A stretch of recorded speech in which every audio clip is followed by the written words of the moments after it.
The night I decided to speak to a stranger's child in a fancy restaurant, I had absolutely no idea that the woman sitting across from her was one of the most powerful CEOs in the entire state. I had no idea that what I was about to do would reduce a woman who commanded boardrooms and controlled billion-dollar decisions to open, unguarded tears in the middle of a crowded restaurant.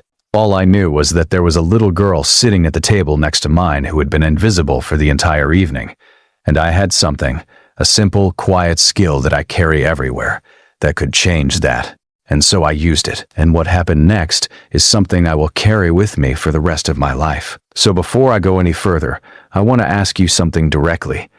If you saw a child sitting in total silence at a restaurant, clearly lonely, clearly hurting in that quiet way that children hurt when they have learned not to make noise about it, would you do something? Or would you mind your own business? Finish your meal and tell yourself it wasn't your place. Keep that question close, because by the time I finish this story, I think your answer is going to mean something different to you than it does right now. Let me take you back to the beginning, because this story does not start in that restaurant. It starts about 6 years ago, in the hardest season of my life, and you need to understand where I was before I can explain why I did what I did that night. My name is Daniel. I am 41 years old. I am a high school history teacher in Charleston, South Carolina, and I have been a single father for 6 years, since my wife Nora died of complications following a surgery that was supposed to be routine. She was 34. Our daughter Maya was 3 years old, and the world, which had been one specific and beautiful shape for the entirety of our marriage, became overnight a completely different shape, one I did not recognize and did not know how to live inside. Maya is 9 years old now, and she is, without the slightest qualification or hesitation, the best thing in my life. She was born with significant hearing loss in both ears, a condition we discovered at her newborn screening, and which, after a period of fear and grief and rapid education on Maya and Nora's part, we came to understand not as a limitation, but as a different way of moving through the world. Nora was the one who pushed for us to learn American Sign Language as a family from the very beginning. She found the classes. She enrolled us both. She practiced at the kitchen table every single night, with a dedication and a joy that I loved watching. She used to say that Maya's language was a gift, not a problem, and that our job was to learn it well enough to be worthy of it. I believed her then, and I believe her even more now. Because in the years since Nora died, sign language has been one of the most important threads connecting me to my daughter, and my daughter to the memory of her mother.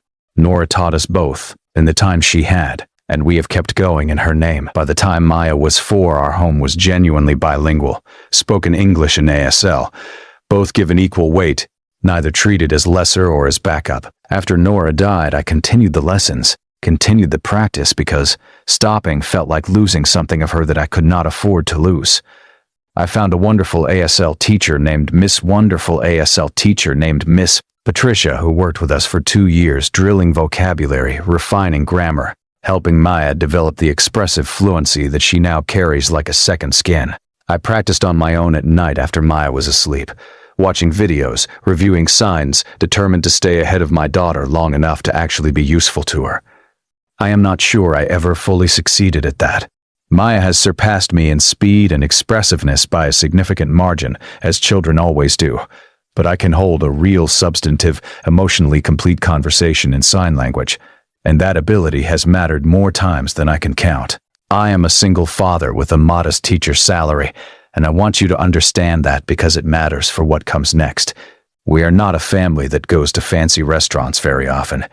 We are a family that cooks at home most nights, that considers takeout pizza on a Friday a genuine occasion, that saves the nicer outings for birthdays and report card rewards, and the particular category of small victories that deserve to be honored with something more than the usual Tuesday. Maya had earned one of those small victories.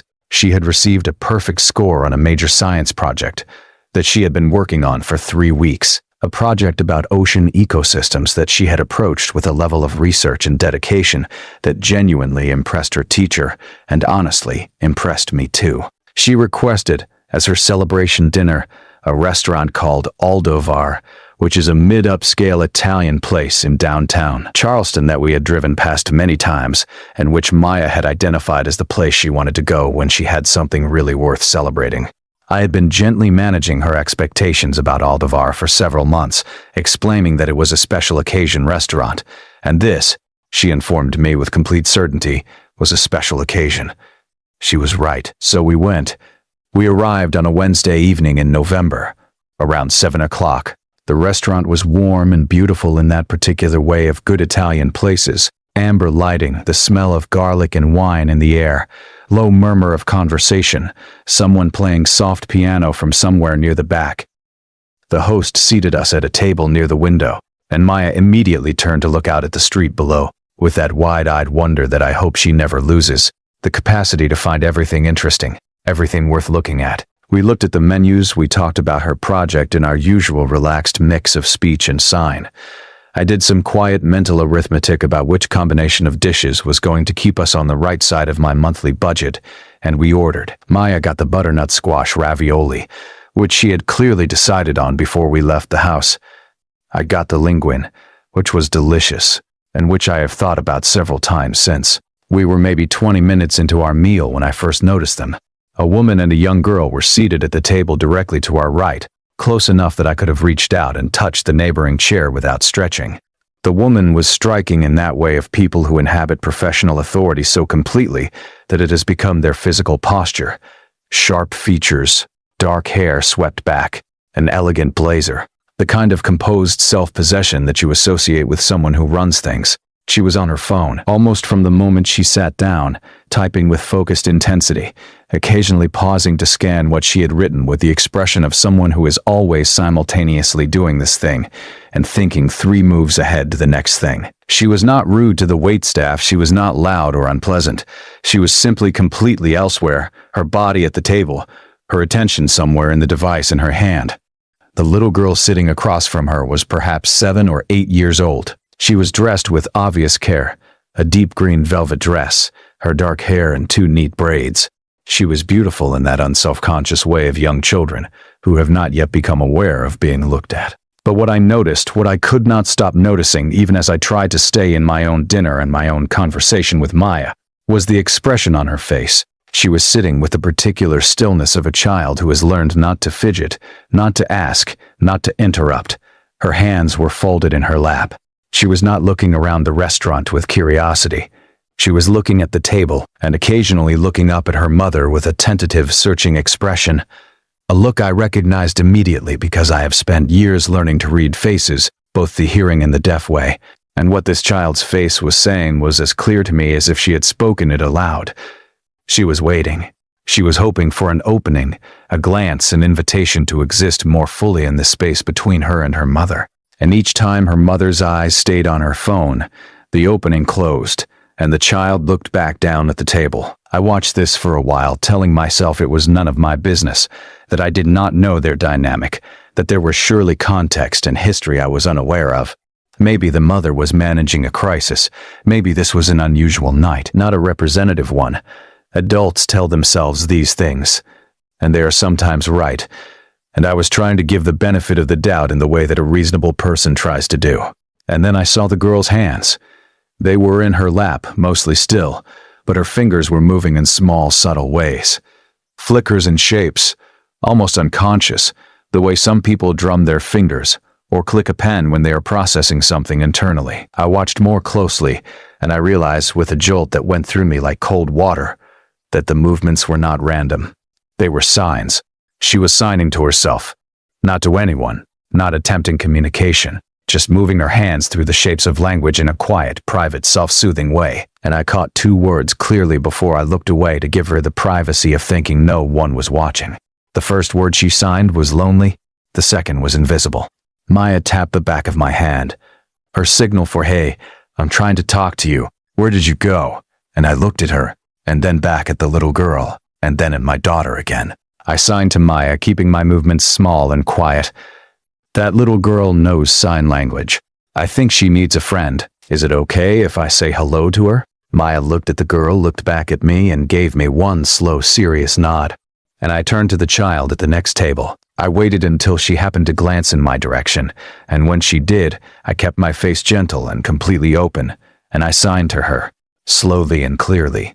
Hi, my name is Daniel. My daughter's name is Maya.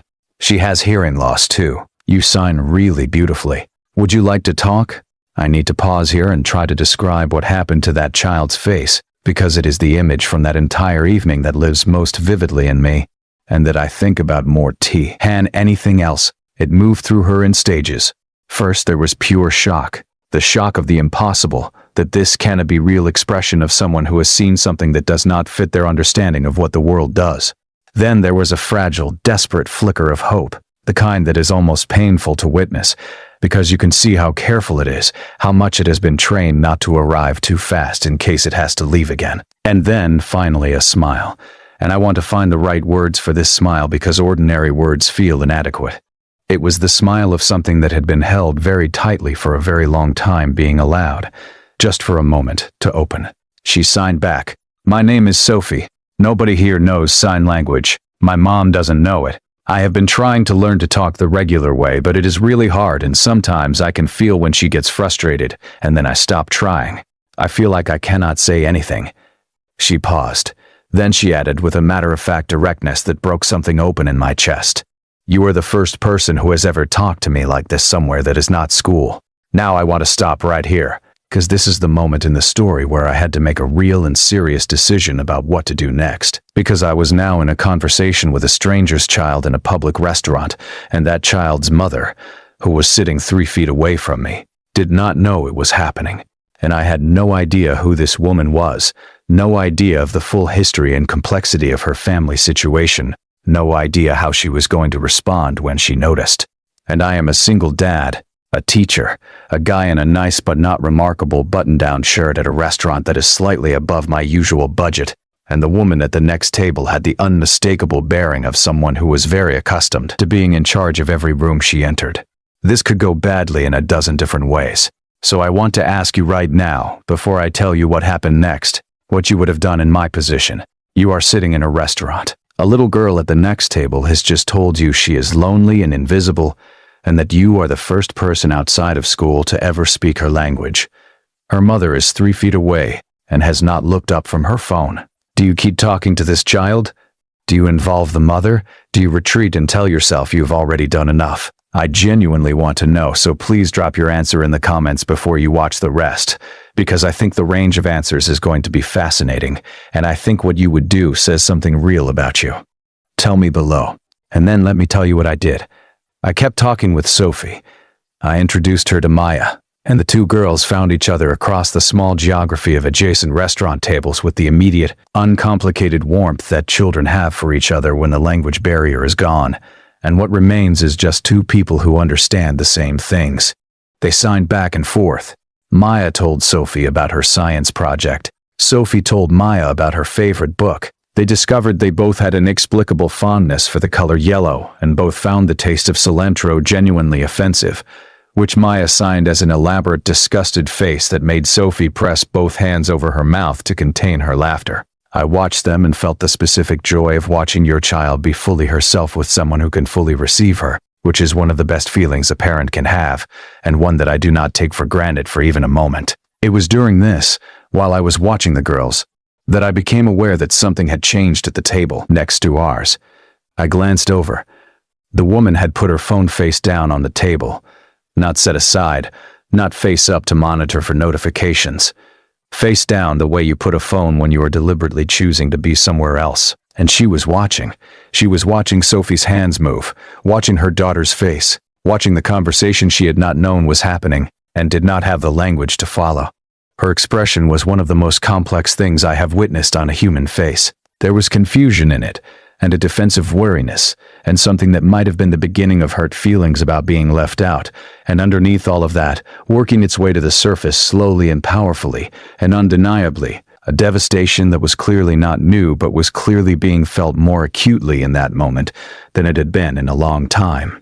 She was watching her daughter laugh, really laugh. That open, unguarded, full-body laughter of a child who has briefly forgotten to be careful. And I think she was understanding. Perhaps for the first time in a way that landed in the body rather than just the mind. How long it had been since she had seen it. She looked at me. Her voice was quiet and controlled, though what was underneath it was neither. She said, "Excuse me, what is she saying?" I looked at her for a moment. This woman, who I would learn was named Catherine Voss. Yes, Catherine Voss.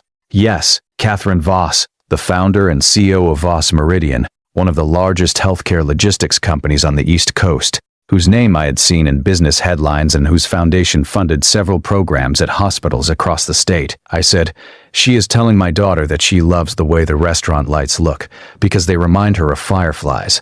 She said that 3 times in different ways because she liked the image so much.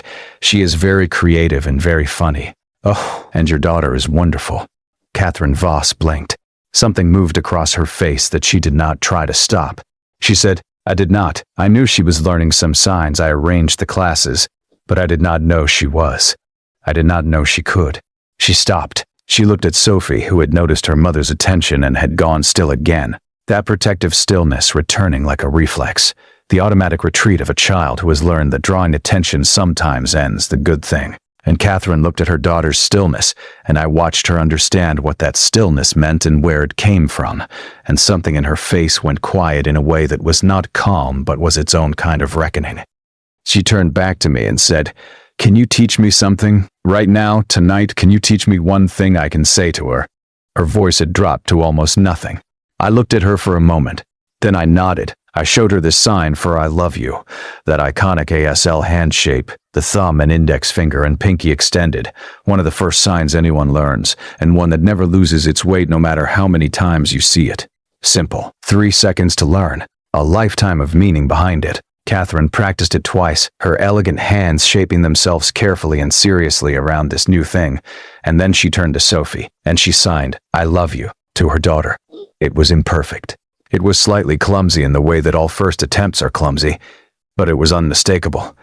Sophie looked at her mother's hand, looked at her face, and then Sophie's face did something I will not forget. As long as I live, it crumpled and opened at the same time, the way faces do when something you have been hoping for with your whole heart for a very long time finally arrives, and your whole body does not quite know how to contain the real it of it. She pushed back her chair and climbed into her mother's arms and held on.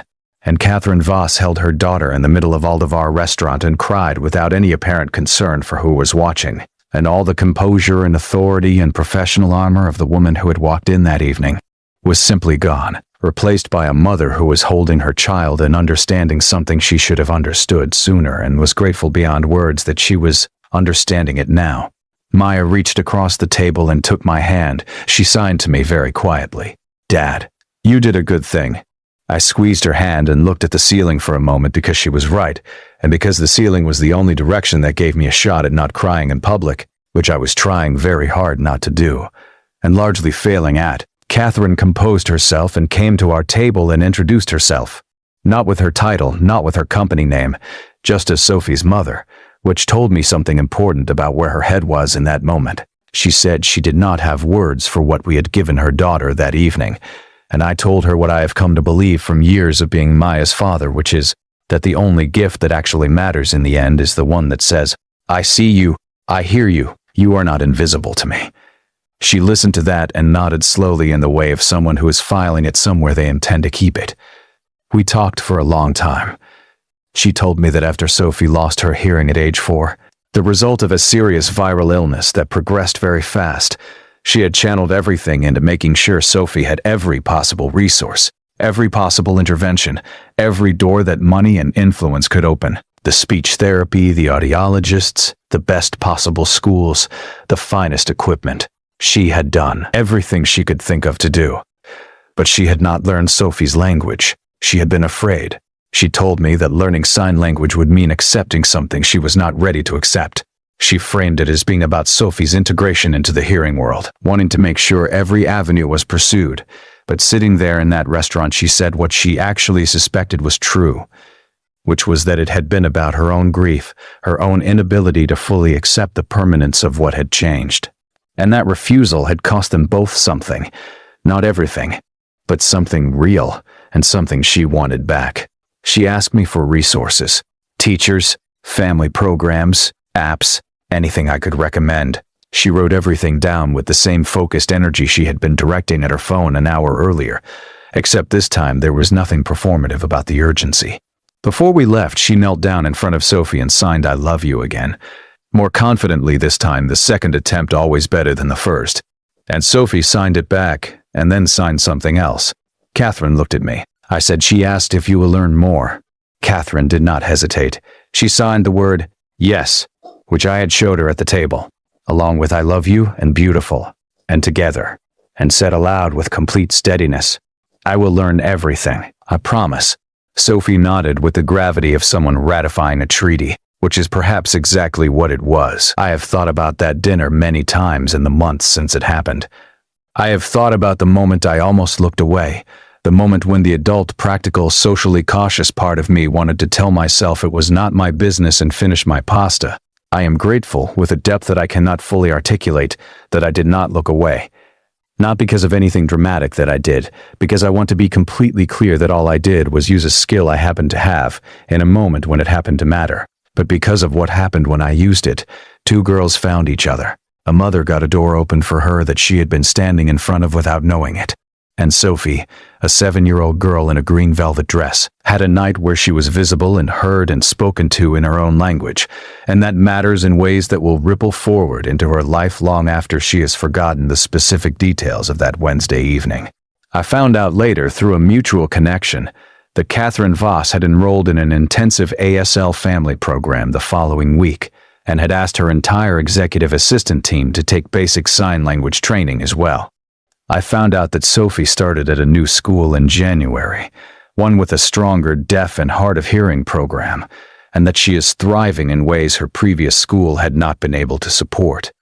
I found out that Catherine had dedicated a portion of the Voss Meridian Foundation's annual giving to ASL education programs in public schools across the state. These things would have happened with or without me. Catherine Voss is clearly a woman who, once she understands a problem, attacks it with everything she has. But I like to think that Wednesday evening in November was the night she understood it differently, not as a logistics problem to be solved, but as a relationship to be repaired and deepened and shown up for every single day. Maya and Sophie have met 3 times since that dinner. They text, or rather they send video messages back and forth in ASL, which Maya finds far superior to typing. They are making a friendship with the unhurried confidence of children who already know it is going to last. The last time Sophie came to our house, she arrived with a small gift for Maya, a book about ocean ecosystems, because her mother had told her about Maya's science project, and Sophie had found one with a chapter on bioluminescence because she had decided that glowing things in the deep ocean were the best things in the deep ocean, and she wanted to make sure Maya knew about them. Maya read the bioluminescence chapter 3 times that afternoon. Sophie sat next to her and pointed at the photographs and signed the names of the creatures she had already learned. 2 little girls side by side in a world that was big and bright and fully shared between them. Here is what I believe, having lived with this story for the months since it happened. I believe that the moments that change things are almost never the big dramatic moments. They are the small moments of decision, the ones that come and go in seconds, the ones where you choose to act or choose to look away, and the world becomes very slightly different depending on which you choose. I had one of those moments in a restaurant in November, and I chose to use what I had, to reach across the invisible wall between 2 tables and say hello to a child who needed to be seen. That is all it was, and everything that came from it came from that. If this story touched something in you, please give it a like. It helps more people find it, and it means more to me than a simple click usually means to a person. Subscribe so you are here for the next story, because I have more of them and every single one is real and worth your time. Drop your thoughts in the comments. I read them and I want to know what you would have done at that table, and I want to know what this story meant to you. Share it if you know someone who needs to hear it today. Thank you for being here. Thank you for listening all the way to the end, and I will see you all in the next story.